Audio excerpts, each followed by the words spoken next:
बहुत सारे लोग ये सवाल भी करते हैं कि इतने ज़्यादा इस्लाम के अंदर इतनी ज़्यादा वो सारी चीज़ें हैं, तो अब बंदा अगर मुसलमान हो तो वो परेशान हो जाता है कि भाई मैं शिया बन जाऊँ, मैं सुन्नी बन जाऊँ और मैं बरेलवी बन जाऊँ, देवबंदी बन जाऊँ, अहले हदीस बन जाऊँ या फिर मैं हनफी बन जाऊँ, मालिकी बन जाऊँ, शाफ़िई बन जाऊँ या हम्बली बन जाऊँ। जी, तो ये भी एक बड़ा मसला है।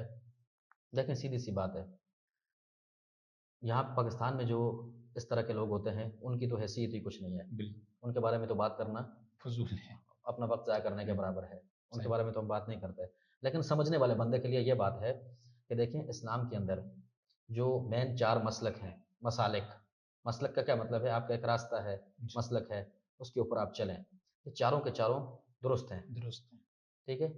अब देखें ये समझने वाली बात है कि अब हम अहनाफ इमाम अबू हनीफ़ा रहमतुल्लाह को फ़ॉलो करते हैं, हम अहनाफ हैं, जी, हनफ़ी हैं। जी, तो दूसरे दूसरे जो अइम्मा हैं, सलासा हैं